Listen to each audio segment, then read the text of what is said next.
Hello everyone and welcome back to the Common Sense Crypto channel. As with you always, this is Rich doing another video today on XRP. So I hope you're all having a wonderful day today wherever you are in this great world. We're going to talk about XRP. We're going to talk about a few other things that are going on as well. So why the XRP ledger is the best candidate to track government spending on a public blockchain. Now, there's a lot of talk about this right now. There was a presentation to the IMF on cybersecurity and blockchain technology, confirming that Ripple is the only company actively monitoring and reporting suspicious activity on the blockchain.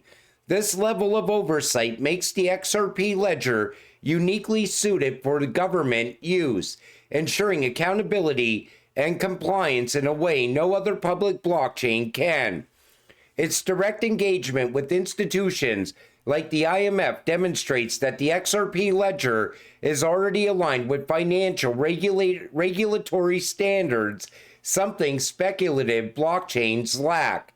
Unlike other networks, the XRP ledger is built for financial-grade transactions, offering fast settlement, low cost, and clear tracking.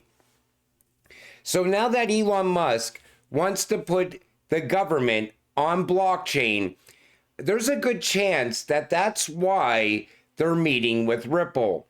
Maybe Ripple is going to play an even bigger part, a bigger role in the US government than we actually think. I want to see where this goes from here.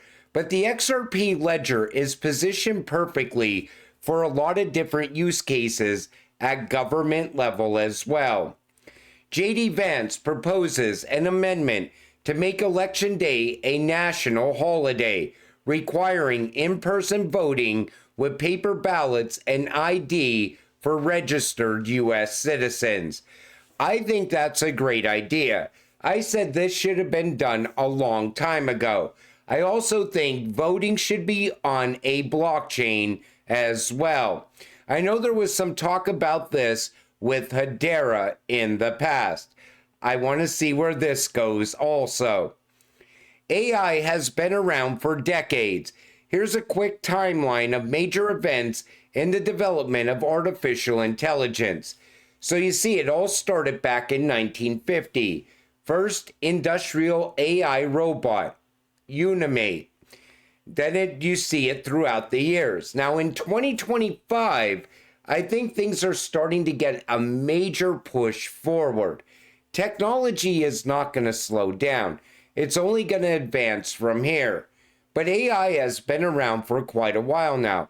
And now the US wants to begin mass deployment of humanoid robots in less than 4 years. Think about that. 4 years from now. Most likely it will happen in the next 2 years. But they want to have 100,000 humanoid robots that will work in factories, warehouses, and other sectors. Like I've been saying all along, robots are going to take people's jobs. And that's why you either educate yourself around AI or you get invested in something like crypto, because you got to get rich before this happens. By the time we get to the 2028 cycle, I think a lot of things are going to be in place. I think by then you're going to see robots working side by side with humans in the workforce. Quantum computers, they're also gaining a lot of momentum as well. Yeah, a lot of people in the crypto space keep trying to downplay quantum computing because it's a threat to some blockchains. David Schwartz said the XRP ledger will be made quantum proof when the time comes. Other networks, I think they're going to become a victim of quantum computing. But AI, like I said, it's not going to slow down at all. David Sachs, AI and crypto czar, says this right here. Given the choice between the two categories of techno-optimists and techno-pessimists, I'm definitely in the optimist camp, and I think we should be. But I think there's actually a third category that I would submit, techno-realist, which is technology is going to happen. Trying to stop it is like ordering the tides to stop. If we don't do it, somebody else will. China's going to do it, or somebody else will do it. AI is going to happen. We might as well be the leader. If we don't, we could lose in a key category that has implications for national security, for our economy, for many things. That's just not a world we want to live in. So I think a lot of this debate is sort of academic, because the question is just, is it going to happen or not? And I think the answer is yes. So then we want to control it. There's not. Like I've been saying all along, even about CBDCs. CBDCs are coming. Digital money is coming. Why not enrich yourself off of it while you still can? AI is going to continue to advance. Why not enrich yourself while you can ahead of AI? Because when you're invested in something like XRP, you're invested in all of this, because XRP is such a well-rounded cryptocurrency. But even digital money, people still don't want to believe that's going to happen. I think RLUSD is going to become the digital dollar. This is also being talked about right now. Who is Satoshi? Why Jack Dorsey is Satoshi. Now, we all know as XRP investors, Jack Dorsey is not the creator of Bitcoin. It's most likely David Schwartz, Jed McCaleb, Arthur Brito, and maybe a few others as well. But they went on to create a better Bitcoin, which is XRP. And what do bonds and Bitcoin have in common? Likely both created to divert the herd's money from gold while governments accumulate. Take a listen to this. And I think the analogy, I mean, maybe I've used it before, one can extend it dangerously. But if you go back to the 1920s in Germany, where you saw hyperinflation, the question was, how did people react to that? Now, what you saw in the 1920s Germany were the older generations basically buying what they'd always bought, which were bonds, because that was always a safe asset. That's what they'd been told. But their wealth got wiped out. Their younger generations were buying equities. They were told by their peers, you're idiots, okay, don't buy equities. They're fragile, but equities went up dramatically in price because they were inflation hedges. So there was this whopping great wealth transfer in Germany in the 1920s for the old generations to the young generations. Now, obviously, there were political consequences. Well, let's not go into that. But the wealth transfer was very, very significant. Now, if you look at what's happening now, I think you're getting a parallel, because you're getting a monetary inflation. Okay, we're not having a hyperinflation. We're getting a monetary inflation. The older generations are saying, well, look, what you're going to do, you just buy value stocks, okay? This is what we've always done. That's what's going to make you money, okay? And the younger generations are saying, well, I don't understand that. We're going to buy crypto or whatever it may be, or tech, because we understand that. The older generations are saying, you're mad, and then once children turns around and say, well, okay, I bought Bitcoin at $200, good luck there. Now, if you were buying Bitcoin when it was cheap and years ago, I could see the value in Bitcoin.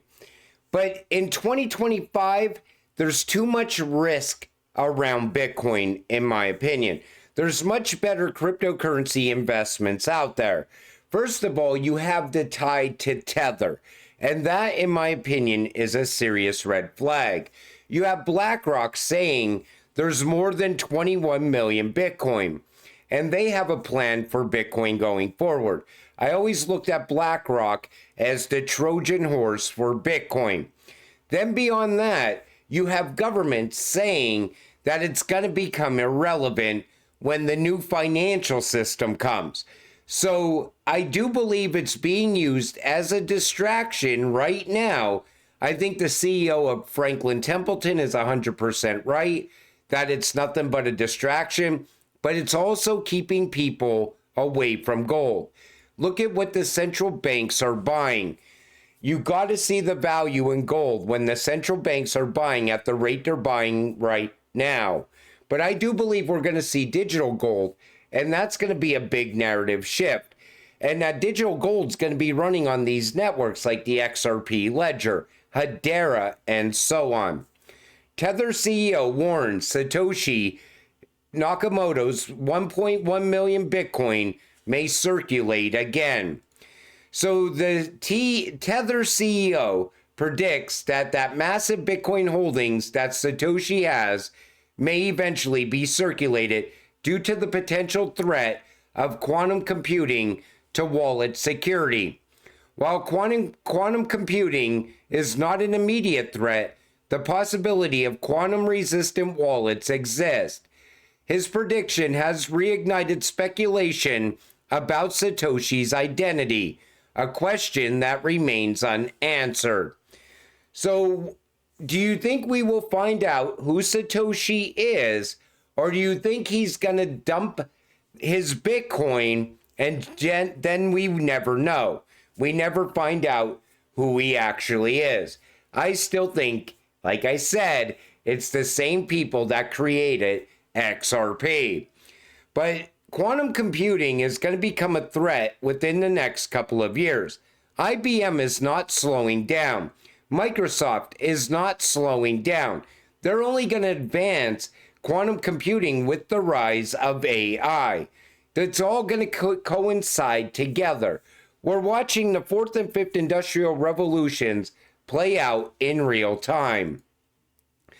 XRP stands out as the best long-term technology in the digital asset space because it was specifically designed for efficiency, scalability, and real-world utility, unlike other cryptocurrencies that struggle with speed, cost, and usability. XRP transactions settle in 3 to 5 seconds, making it one of the fastest digital assets. Bitcoin takes 10 minutes plus, and ETH takes even longer. XRP fees are fractions of a cent. Compare this to Bitcoin or ETH, where fees are up to hundreds during peak times. Designed for cross-border payments and liquidity solutions. XRP was built to solve real-world problems in cross-border payments. Bridge currency for fiat conversions. XRP isn't just a speculative asset. It has real institutional adoption. Banks and financial entities like RippleNet use it for on-demand liquidity. Ripple XRP is the best long-term technology out there because Ripple put all those rails in place over the last 10 years. And the fact that XRP is going to run on those rails, that tells you all you need to know about your investment. But right now, they're trying to create a narrative that somehow Bitcoin is going to get faster. It's going to be adopted worldwide. And in my opinion, it's all hype created by bag holders. They got to keep that hype going. They got to get that retail money flowing into Bitcoin. That's their exit liquidity. Major NFT amendment goes live on the XRP ledger.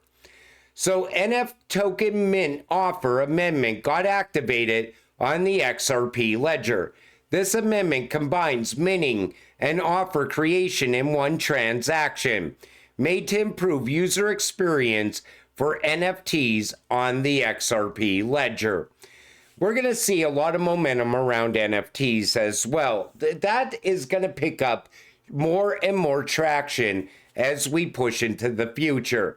You know, we're going to see NFTs created a lot during tokenization as well. Once tokenization starts to pick up a lot of momentum, you're going to see the rise of NFTs once again.